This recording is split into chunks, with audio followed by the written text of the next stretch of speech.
Esse é o tema da mensagem desta noite. Fogo do céu. Abra sua Bíblia, digital ou impressa, em 1 Reis, capítulo 18, do versículo 20 ao versículo 40. 1 Reis, capítulo 18, do versículo 20 ao versículo 40. Se você quiser acompanhar, está sendo projetado aqui na igreja, né? No multimídia e em sua casa também na tela do seu smartphone, ou da sua TV, ou do seu computador. 1 Reis 18, do versículo 20 ao versículo 40, diz assim: Então Acabe convocou todos os israelitas e reuniu os profetas no Monte Carmelo. Elias se aproximou de todo o povo e disse: Até quando titubeareis entre dois pensamentos? Se o Senhor é Deus, seguiu, mas se Baal é Deus, seguiu. O povo, porém, não lhe respondeu nada. Então Elias disse ao povo: Só eu restei dos profetas do Senhor, mas os profetas de Baal são 450. Tragam 2 novilhos, escolham eles uns dos novilhos, dividam-no em pedaços e o ponham sobre a lenha, mas não lhe ateiem fogo. Eu prepararei o outro novilho, o porei sobre a lenha e não lhe atearei fogo. Então invocai o nome do vosso Deus, e eu invocarei o nome do Senhor. O Deus que responder por meio de fogo, esse será Deus. E todo o povo respondeu: Está bem. Então Elias disse aos profetas de Baal: Escolhei para vós uns dos novilhos e preparai o primeiro, porque sois muitos. Invocai o nome do vosso Deus, mas não deveis atear fogo ao sacrifício. Eles pegaram o novilho que lhes havia sido entregue, prepararam-no e invocaram o nome de Baal, desde a manhã até o meio-dia, dizendo: Ah, Baal, responde-nos. Porém não houve voz, ninguém respondeu. E eles pulavam em volta do altar que haviam feito. Ao meio-dia, Elias passou a zombar deles, dizendo: Clamai em altas vozes, porque ele é um Deus. Pode ser que esteja falando, ou que tem alguma coisa que fazer, ou que esteja em alguma viagem, talvez esteja dormindo e precise que o acordem. E eles gritavam, e conforme o seu costume, se retalhavam com facas e com lanças, até escorrer sangue deles. Depois do meio-dia, eles profetizaram até a hora do sacrifício da tarde. Mas não houve voz, ninguém respondeu, nem atendeu. Então Elias disse a todo o povo: Chegai-vos a mim. E todo o povo se achegou a ele. E Elias reparou o altar do Senhor, que havia sido derrubado.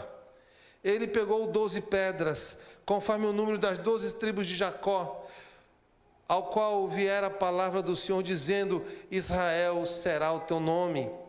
E com as pedras edificou o altar em nome do Senhor. Depois fez em redor do altar uma cova, onde se podia semear 2 medidas de semente. Então armou a lenha, dividiu o novilho em pedaços, colocou-o sobre a lenha e disse: Enchei de água 4 cântaros e derramai-a sobre o sacrifício e sobre a lenha. Disse ainda: Fazei-o segunda vez. E eles fizeram segunda vez. De novo disse: Fazei-o terceira vez. E eles fizeram terceira vez. De maneira que a água corria ao redor do altar, e ele encheu de água também a cova. Quando chegou a hora do sacrifício da tarde, o profeta Elias se aproximou e clamou: Ó Senhor, Deus de Abraão, de Isaque e de Israel, seja manifestado hoje que tu és Deus em Israel, e que eu sou teu servo, e que tenho feito todas essas coisas conforme tua palavra. Responde-me, ó Senhor, responda-me para que este povo reconheça que tu, ó Senhor, é Deus e que fizeste voltar o seu coração para ti. Então caiu o fogo do céu e consumiu o sacrifício, a lenha, as pedras e a terra, e ainda secou a água que estava na cova. Quando o povo viu isso, todos se prostraram com o rosto em terra e disseram: o Senhor é Deus, o Senhor é Deus. E Elias disse-lhes: agarrai os profetas de Baal, que nenhum deles escape. Eles os agarraram e Elias os fez descer ao ribeiro de Quizon, onde os matou. Amém. Fogo do céu. Depois da morte de Salomão, e por causa de uma série de tensões políticas no meio do povo de Deus, o povo de Deus se dividiu em dois reinos: Reino do Sul e Reino do Norte. Reino do Sul, Judá, vivia espiritualmente com uma montanha russa espiritual, altos e baixos. Mas o reino de Israel, o reino do norte, mergulhou numa apostasia religiosa e aos poucos foi substituindo o culto a Deus por outros deuses. Se afastou completamente do Senhor. Por causa da idolatria do povo, Deus advertiu aquele povo que havia apostatado da fé por meio de Elias. E disse por meio de Elias que enviaria uma terrível seca. Em Tiago capítulo 5, versículo 17, está escrito que por 3 anos e meio não choveu sobre a terra de Israel. E isso por quê? Porque o verdadeiro Deus tem poder sobre os ventos, o mar e a chuva. Marcos capítulo 4, versículo 41. Essa crise de abastecimento foi tão terrível que as plantações, os animais e os seres humanos sucumbiram à seca. Muitos morreram de fome, de sede. Acabado este tempo, Deus envia o profeta Elias para encontrar-se com o rei Acabe, um rei mau, com seu coração endurecido, um rei que havia se afastado completamente de Deus. Então Elias diz ao rei que o rei ajuntasse no Monte Carmelo todo o Israel, e os 450 profetas de Baal e os 400 profetas de Aserá. Inicia-se uma grande batalha, a batalha do Monte Carmelo. E a primeira lição que aprendemos nesta narrativa se encontra no versículo 21, que diz o seguinte: o fogo que desce do céu revela o único Deus. Versículo 21, Elias se aproximou de todo o povo e disse: até quando, Israel, titubeareis entre dois pensamentos?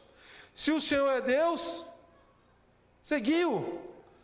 Mas se Baal é Deus, seguiu. O povo, porém, não lhe respondeu nada. O povo de Deus sempre esteve dividido entre servir a Deus ou a outros deuses. É por isso que Deus ordena lá em Êxodo capítulo 20, versículo 3: não terás outros deuses além de mim.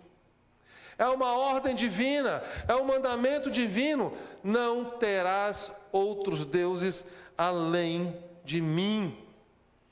E Jesus orienta em Mateus capítulo 6, versículo 24: ninguém pode servir a dois senhores, porque ou odiará a um e amará o outro, ou se dedicará a um e desprezará o outro. E a declaração de fé dos judeus, o Shema, ratifica: ouve, ó Israel, o Senhor nosso Deus é o único Senhor. Deuteronômio capítulo 6, versículo 4. Deus é único, não pode haver coração dividido. Não. No contexto da narrativa de 1 Reis, capítulo 18, o povo de Israel não sabia a quem deveria adorar. Ou a Baal, ou ao único Deus. Qual era o melhor Deus? Era a pergunta do povo. Às vezes adorava-se Baal, às vezes adorava-se a Deus, às vezes adorava-se outro Deus qualquer. O povo não sabia em quem confiar. E muitas vezes a igreja está como o povo de Israel. Não sabe se confia em Deus, não sabe se confia em outros deuses. A idolatria está dentro da igreja. São as ideologias modernas. As pessoas não sabem se seguem os mandamentos do Senhor ou se seguem as ideologias que estão adentrando as portas das igrejas. Ou você serve a Deus, ou você serve ao diabo. Não existe meio termo. Não é algo relativo, é uma ordem. Você tem que entender que existe um único Deus. O único Deus. E o fogo que desce do céu revela o único Deus. Por isso que precisamos de fogo que desce do céu. O fogo que desce sobre os púlpitos, sobre a igreja, sobre cada crente. A igreja precisa de um avivamento. A igreja precisa do fogo do Espírito Santo. Precisamos clamar pelo fogo do céu, pelo fogo de Deus. Mas não era somente quanto à fé que o povo estava dividido, mas também o reino estava dividido. O reino do sul contava com 2 tribos, Judá e Benjamim, tendo Jerusalém como capital e o templo de Jerusalém em seu território. O reino do norte contava com as 10 tribos restantes. O povo estava literalmente dividido entre eles, e dividido entre Deus e outros deuses. Então a idolatria se espalhou, principalmente em Israel, reino do norte. E para piorar a situação, o rei Acabe se casou com Jezabel, filha do rei de Sidom, um povo idólatra, e que cultuava o falso deus Baal. O povo de Deus precisava decidir, e o Monte Carmelo seria o lugar da decisão, ou Baal ou Deus, ou Baal ou Deus. O Monte Carmelo situava-se na divisa entre Israel e Sidom. Assim como o coração do povo estava dividido entre as 2 divindades, o Monte Carmelo estava dividindo 2 povos, os sidônios e os israelitas. O nome Carmelo, em hebraico, significa campo fértil. Campo fértil. E Baal, o deus dos sidônios, era conhecido como o deus da fertilidade. Aquele que sustentava a fertilidade das colheitas, dos animais, das pessoas. E os cananeus acreditavam que o Monte Carmelo era a morada de Baal. No versículo 21 nós lemos: até quando titubeareis entre 2 pensamentos? O povo estava dividido. E é interessante ressaltar que a palavra hebraica traduzida por titubeareis traz a ideia de mancar, E quem manca sempre caminha sem equilíbrio. Quem manca caminha sempre sem equilíbrio. Ou seja, os israelitas estavam mancando, sem equilíbrio, sem direção. Estavam, em alguns momentos, adorando Baal, em outros momentos, adorando o Deus de Israel. Eles estavam adorando aos 2. Eles estavam mancando entre o Senhor Todo-Poderoso e Baal. E a igreja do século 21, muitas vezes, ela está mancando, ela está dividida. Novamente eu digo, precisamos de um avivamento na igreja. Chega de confusões na igreja. Devemos pregar o evangelho da graça, o evangelho do reino. Devemos servir ao único Deus. Não existem caminhos que levam a Deus, só existe um caminho. Esse caminho é Jesus Cristo. Não existe nenhuma alternativa que não seja Jesus para chegar você a Deus. Mesmo Deus já ter demonstrado superioridade a Baal, pelo fato de haver 3 anos e meio sem chuva, o povo ainda estava dividido. Ora, se Baal era o Deus da fertilidade, o Deus das chuvas, quem era o Senhor para o povo de Israel? Era aquele que enviou uma seca de 3 anos e meio, humilhando o falso Deus Baal. Ou seja, quem é o Deus da chuva é Deus. O único Deus soberano, que rege o mundo, que governa todas as coisas, que não perdeu a direção, que não perdeu o controle. Então, se Baal era o Deus da fertilidade, o Deus que deveria trazer a chuva, por que o povo ainda não estava convencido e ficou calado com o chamado do profeta? Porque o profeta chama o povo, é uma convocação, o povo fica calado. O que estava faltando para aquele povo? E é o que acontece com a igreja. Deus está agindo, Deus está trabalhando, Deus está realizando milagres, Deus está provendo, e a gente fecha os olhos e não enxergamos o mover de Deus, e não se enxerga o poder de Deus. Preferimos olhar para outros deuses. Então abre os seus olhos. É hora de decidir. Essa pandemia que se instaurou em nosso planeta está encurralando a igreja, porque a igreja precisa decidir. Está na hora de caminharmos com fé, está na hora de buscarmos a Deus com fé, está na hora de cultuarmos e adorarmos o único e verdadeiro Deus. O fogo que desce do céu revela o único e verdadeiro Deus. É por isso que precisamos do fogo que desce do céu. A segunda lição que aprendemos aqui nesse texto, versículo 30. Então Elias disse a todo o povo: chegai-vos a mim. E todo o povo se chegou a ele, e Elias reparou o altar do Senhor que havia sido derrubado. O fogo que desce do céu restaura a presença de Deus. No Antigo Testamento era comum que os altares de algumas divindades fossem derrubados em favor de outra.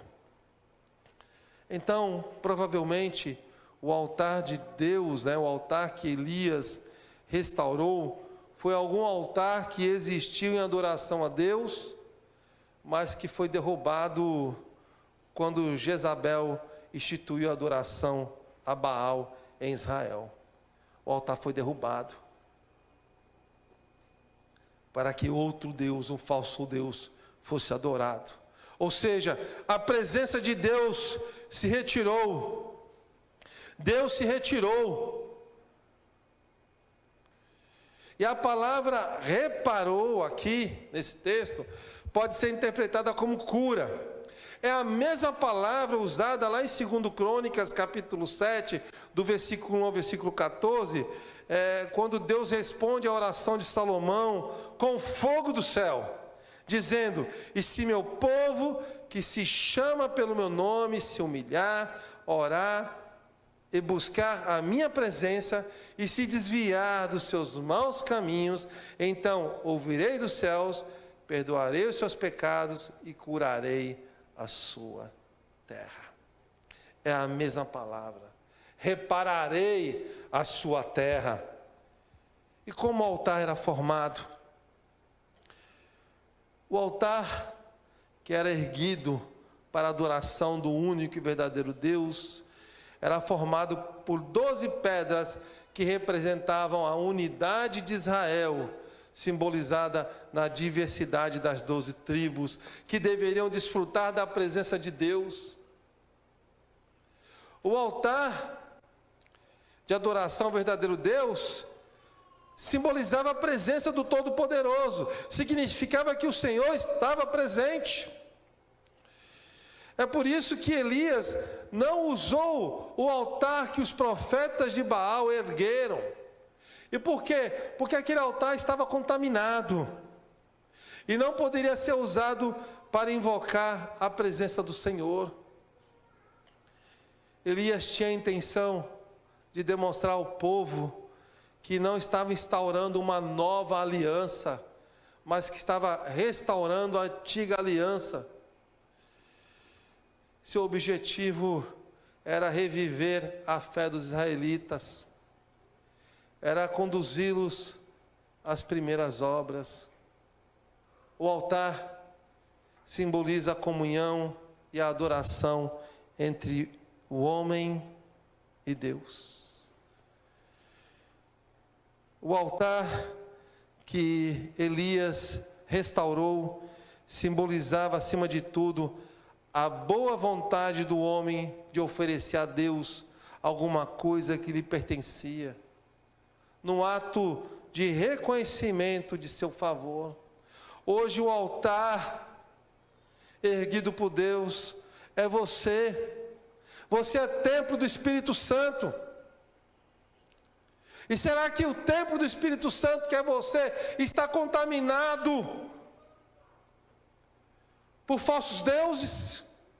Como será que Deus vai agir em sua vida, sendo que você está contaminado com as mentiras deste mundo, com as ideologias modernas? O seu altar, você precisa ser restaurado em nome de Jesus. O altar simbolizava a presença do próprio Deus, o próprio Deus que descia para receber as ofertas ali apresentadas. O Espírito Santo desceu do céu, como línguas de fogo, para incendiar a sua alma, para incendiar a sua vida, para transformar você.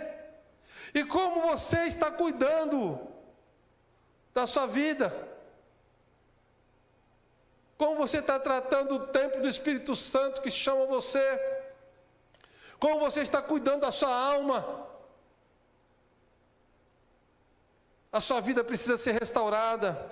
E por quê? Porque um altar em ruínas aponta para a indiferença e a frieza espiritual de um povo. Você tem que se voltar a Deus.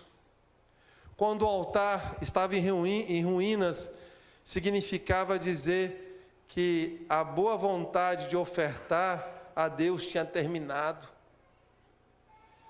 que a aliança com Deus fora quebrada, que a primazia de Deus fora tirada, que a fidelidade de Deus fora abandonada. Quando você está em ruínas, você não quer adorar a Deus, você não quer estar na igreja, você não quer louvar, você não quer devolver seu dízimo, você não quer ofertar, você não quer trabalhar, você não quer estar empenhado na obra do Senhor, porque o seu altar está em ruínas e precisa ser restaurado. Precisa ser restaurado para que desça fogo do céu, incendeie a sua vida. Lembre-se sempre, o seu corpo é santuário do Espírito Santo. 1 Coríntios capítulo 6, versículo 19. E 2 de Pedro, capítulo 2, versículo 5 diz: como pedras vivas, sois edificados como casa espiritual, para ser de sacerdócio santo, a fim de oferecer sacrifícios espirituais aceitáveis a Deus por meio de Jesus Cristo. Busque a presença de Deus, busque a presença do Senhor, pois sacrifício aceitável para Deus é o espírito quebrantado, e Deus não desprezará um coração quebrantado e arrependido. Salmo 51, versículo 17. Fogo que desce do céu, ele restaura a presença de Deus. Há quanto tempo você não sente a presença do Senhor? E se você não sente a presença do Senhor, é porque o seu altar está em ruínas e precisa ser reparado. Você precisa ser curado, para que fogo do céu desça e mude a sua vida. Terceira lição que podemos tirar desse texto se encontrar no versículo 36. Quando chegou a hora do sacrifício da tarde, o profeta Elias se aproximou e clamou: ó Senhor, Deus de Abraão, de Isaque e de Israel, seja manifestado hoje que tu és Deus em Israel, e que eu sou teu servo, e que tenho feito todas essas coisas conforme a tua palavra. O fogo que desce do céu evidencia o poder de Deus. O poder de Deus é ilimitado, pois tudo o que já foi feito ou será feito foi criado pelo seu poder. Deus pôde criar o universo do nada. E por quê? Porque Ele não tem limitações. E é por isso que Ele pode fazer o impossível em sua vida. Ele pode realizar o impossível na sua vida. Se você está com uma doença incurável, Deus pode curar você. Se você está com problema de relacionamentos, Deus pode restaurar relacionamentos. Se você está com problemas financeiros, Deus pode restaurar as suas finanças. Se você está com problemas espirituais, Deus pode restaurar a sua espiritualidade. E por quê? Porque tudo Ele pode. Porque Ele é Deus, porque Ele é poderoso. Deus é infinitamente poderoso. E por quê? Porque o poder pertence a Ele. Grande é o nosso Deus e de grande poder. Salmos 62, versículo 11 e 147, versículo 5. Ainda hoje Jesus quer manifestar este poder. Lembre-se que há poder no nome de Jesus. Atos capítulo 4, versículo 12 diz: não há salvação em nenhum outro nome, porque abaixo do céu não existe nenhum outro nome dado entre os homens, pelo qual importa que sejamos salvos.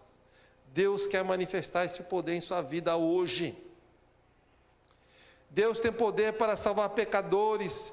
Deus tem poder para restaurar quaisquer relacionamentos. Deus tem poder sobre a natureza. Deus tem poder sobre a humanidade. Deus tem poder sobre os anjos. Deus tem poder sobre o diabo. Deus tem poder sobre a enfermidade. Deus tem poder sobre o coronavírus. Deus tem poder sobre as crises. Deus tem poder sobre a morte. Ele é Deus. Ele é Deus. E o fogo que desce do céu evidencia este poder. O poder de Deus, o poder do Todo-Poderoso, do Deus soberano, do único Deus. E por que você ainda está indeciso se deve seguir a Deus ou a outras coisas? 2021 é um ano de decisão. Ou você decide mudar de vida, ou você vai sofrer o juízo de Deus.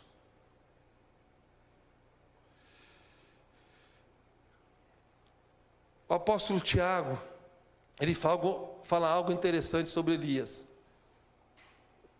Tiago capítulo 5, versículo 17, diz que Elias era homem semelhante a você e a mim, sujeito aos mesmos sentimentos. Ou seja, por mais milagres extraordinários realizados por Elias, como ser servido no deserto, 1 Reis capítulo 17, versículo 5 ao versículo 7, ter multiplicado trigo e azeite para uma viúva pobre, 1 Reis capítulo 17, do versículo 10 ao 16, e ter ressuscitado mortos, 1 Reis capítulo 17, do versículo 17 ao versículo 24, o profeta sempre procurava evidenciar que o poder pertencia a Deus. É o que ele diz no versículo 36 de 1 Reis 18. Senhor, manifesta o teu poder. Manifesta o teu poder, Senhor, e que todos vejam que eu sou teu servo. E que tenho feito todas essas coisas conforme a sua palavra. Deus é poderoso? Sim. É Ele que realiza? Sim. E você não realiza nada. Você é instrumento de Deus. Elias foi instrumento de Deus. Deus quer usar a sua vida. Então reconheça que por si só você não pode fazer nada. Por si só você não pode fazer nada. Paulo declarou lá em Filipenses capítulo 4, versículo 13, tudo posso daquele que me fortalece. Jesus disse lá em João capítulo 15, versículo 5, porque sem mim nada podeis fazer. Você precisa buscar Deus, você precisa depender de Deus, porque por si mesmo você não pode fazer nada. O seu dinheiro não pode comprar saúde, o seu dinheiro não pode comprar vida, o seu dinheiro não pode comprar relacionamentos. Você não pode fazer nada sem Deus.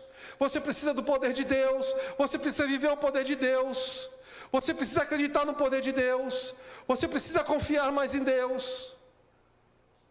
2021 é um ano de decisão, é um ano de mudança. Não ponha sua confiança em homens. Homem nenhum vai dissipar esta pandemia, nenhum, governo nenhum, vacina nenhuma. Somente o poder de Deus, somente Deus pode dissipar este vírus. Porque Ele é Deus, porque Ele é poderoso, porque nada fugiu do seu controle, e você precisa confiar mais no Senhor, porque seu coração continua dividido. Você precisa acreditar em Deus, você precisa servir a Jesus de todo o seu coração, com toda a sua alma, com todo o seu entendimento, com todas as suas forças. Você precisa decidir. Quarta e última lição que encontramos nesse texto, versículo 39. Quando o povo viu isso, todos se prostraram com o rosto em terra e disseram: o Senhor é Deus, o Senhor é Deus. O fogo que desce do céu manifesta a glória de Deus. O termo glória de Deus vem da palavra hebraica Shekinah, palavra que descreve a refulgente, a magnitude da manifestação divina. Foi essa glória que desceu do céu como fogo, para que os lábios do povo glorificassem o nome do único e verdadeiro Deus. O povo estava glorificando a Baal, buscando a Baal. O fogo que desce do céu, desceu para purificar os lábios de todo aquele povo, para que todo o povo, e juntamente com ele, o rei Acabe, glorificasse a Deus e dissessem: o Senhor é Deus, o Senhor é Deus. A igreja precisa glorificar que o Senhor é Deus. A igreja precisa reconhecer que o Senhor é Deus, para sentir a glória de Deus. Em Isaías capítulo 6, versículo 3, os anjos, os serafins, diziam em alta voz uns para os outros: Santo, Santo, Santo é o Senhor dos exércitos, toda a terra está cheia da sua glória. Veja que a expressão toda a terra está cheia da sua glória é a expressão que traz a ideia de que toda essa terra pertence ao Senhor. É por isso que Ele vai restaurar essa terra. É por isso que aqui será o novo céu, será a nova terra. É por isso que aqui vamos passar a eternidade junto com Deus, com todo esse universo transformado. E Isaías pôde perceber uma pequena demonstração da glória de Deus dentro do templo.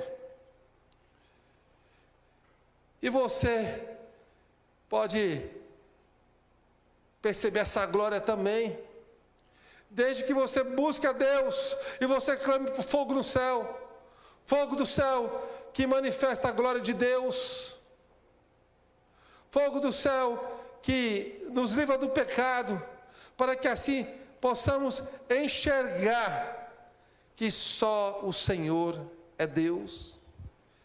A glória de Deus também é manifestada em toda a natureza. O Salmo 19, versículo 1 diz: os céus proclamam a glória de Deus e o firmamento anuncia as obras das suas mãos.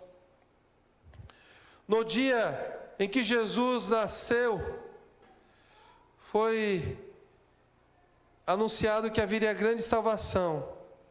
E uma multidão de anjos louvou a Deus, dizendo: glória a Deus nas alturas. Lucas capítulo 2, versículo 14. Deus quer manifestar a sua glória.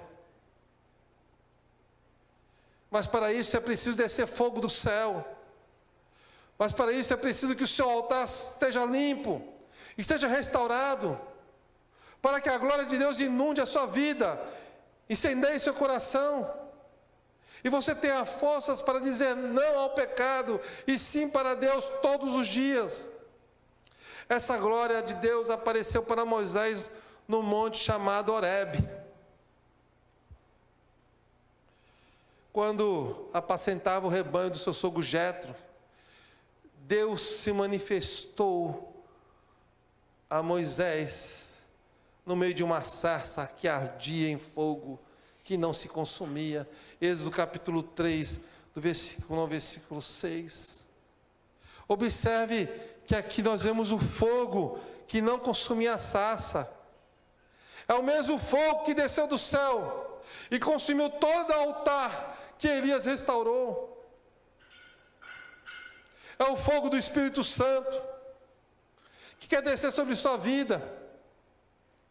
Salomão, certa vez, acabando de orar, viu um fogo desceu do céu e consumiu os sacrifícios. A Bíblia diz que naquela hora Deus encheu a casa e todos os filhos de Israel se prostraram com o rosto em terra e adoraram e louvaram o Senhor. Segundo Crônicas capítulo 7, do versículo 1 ao versículo 3. Você crê na manifestação da glória de Deus? Então contemple a glória do Senhor, porque Ele quer manifestar sua glória sobre a sua vida. Preocupe-se em restaurar o seu altar. Preocupe-se em confiar mais em Deus, que Ele vai manifestar a sua glória sobre a sua vida. Para você refletir e praticar. O versículo 38 nos diz: então caiu fogo do céu e consumiu o sacrifício, a lenha, as pedras e a terra, e ainda secou a água que estava na cova. Ou seja, Deus se agradou daquele sacrifício, e Deus quer se agradar de sua vida. O fogo do céu que revela o único e soberano Deus, o qual restaurou sua santa presença por meio de Cristo, evidenciando o poder e a manifestação da glória divina. É este fogo que Deus quer fazer descer sobre sua vida. O texto diz que os profetas de Baal e de Aserá foram mortos por ordem de Elias, e Acabe foi envergonhado diante do povo. O rei idólatra, que tinha se esquecido de Deus, foi envergonhado, entendeu que ele não tinha todo o poder, que Deus era poderoso, e diante daquela manifestação divina, do fogo descendo do céu, o rei Acabe diz: só o Senhor é Deus. Se você continuar lendo o texto, a partir do versículo 40, você vai perceber que Elias permaneceu no Monte Carmelo, de joelhos, rogando pelo cumprimento da promessa que haveria chuva. E a Bíblia diz que no fim daquela tarde caiu uma chuva torrencial, caía tanta água que era impossível a carruagem real seguir adiante.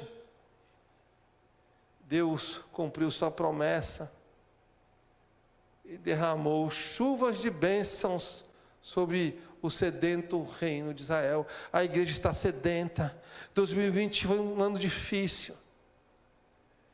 E Deus, Ele pode derramar chuvas de bênçãos sobre sua vida, desde que caia fogo do céu, sobre os púlpitos das igrejas, sobre os crentes, o fogo que transforma, o fogo que restaura, para que Ele derrame chuvas e chuvas de bênçãos.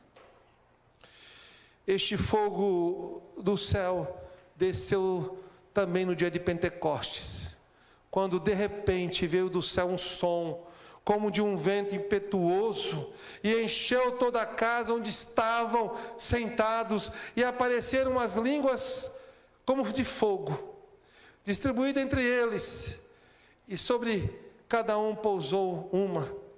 Todos ficaram cheios do Espírito Santo, e começaram a falar em outras línguas, conforme o Espírito lhes concedia que falassem. Atos capítulo 2, do versículo 2 ao versículo 4.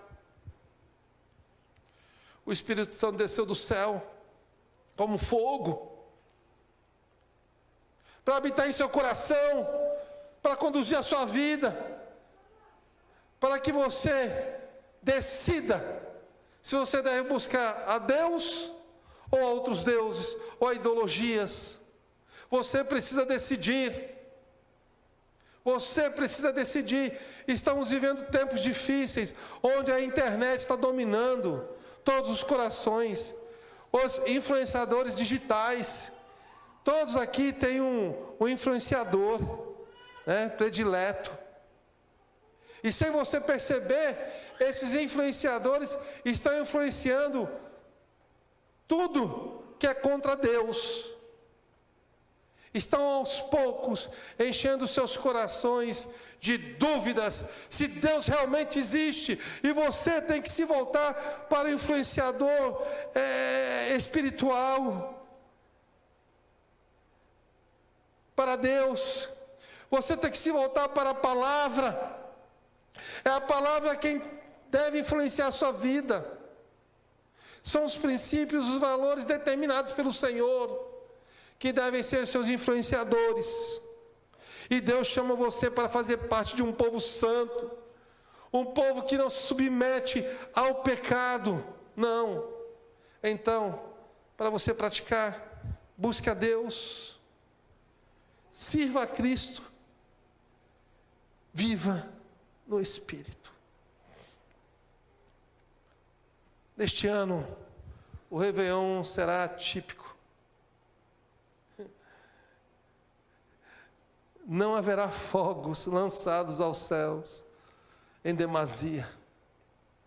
Aqui na Baixada Santista, as praias serão fechadas.